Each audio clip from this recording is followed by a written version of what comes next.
It all started with a big bang. Wait, we don't have to go back that far. The Earth was formed 4.5 billion years ago. No, still too far. Try this. It's the Middle Ages. People in Britain run out of firewood, start burning coal, but they use up the coal on the ground. Miners dig deep. Coal mines fill with water. Samuel Newcomen invents a coal-burning steam engine to pump out water so miners can keep digging. James Watt makes it practical for other uses. Now we have ingredients for the Industrial Revolution, fossil fuels, and a way to put them to work. All hell breaks loose. Coal miners bog down lugging coal. Rails make it easier. Rails and steam engine combined make a railroad.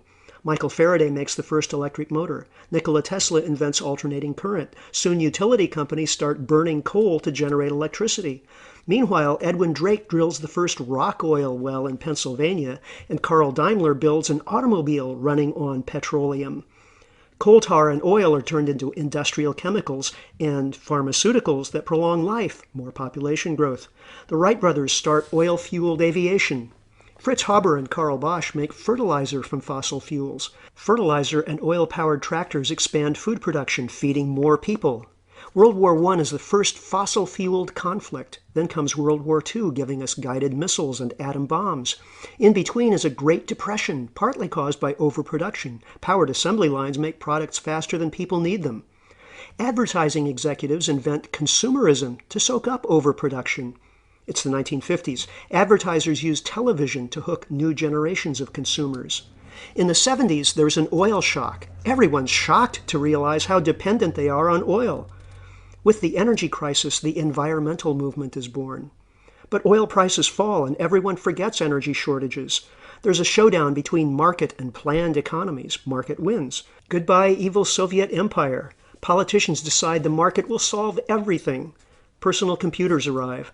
Globalization takes over when the market notices labor is cheaper in China. Suddenly everyone has a cell phone, but world oil production stalls out. China is now burning half the world's coal to make export products. But where will China get more coal and oil to fuel more growth? Environmental problems everywhere.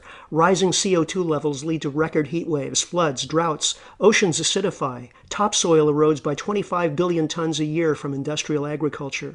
Ancient forests disappear. Species go extinct at 1,000 times normal rates. Fresh water is scarce or polluted. Oil companies drill in miles of seawater because the easy oil is gone. But a deep water oil platform explodes and fouls the Gulf of Mexico.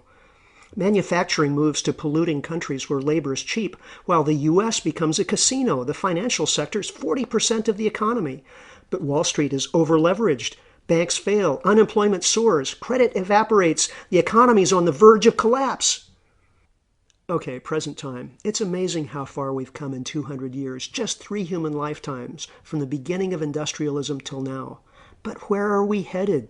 We can't keep doubling human population. We can't keep dumping carbon in the atmosphere. We can't keep ruining topsoil. We can't keep growing population and consumption or basing our economy on depleting fossil fuels. We can't just print more money to solve the debt crisis. It's been an exhilarating ride, but there are limits. Now, it's not the end of the world, but we have to do 4 things fast. Learn to live without fossil fuels, adapt to the end of economic growth as we've known it, support 7 billion humans and stabilize population at a sustainable level, and deal with our legacy of environmental destruction. In short, we have to live within nature's budget of renewable resources at rates of natural replenishment. Can we do it? We have no choice.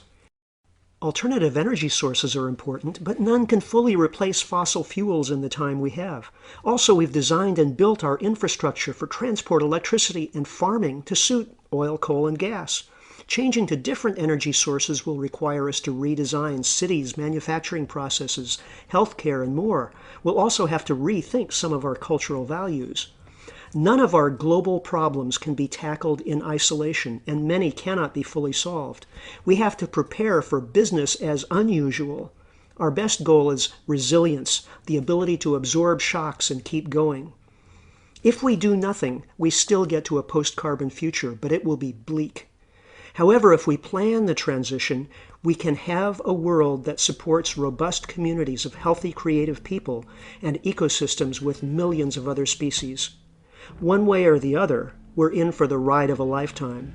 Understand the issues and pitch in. It's all hands on deck.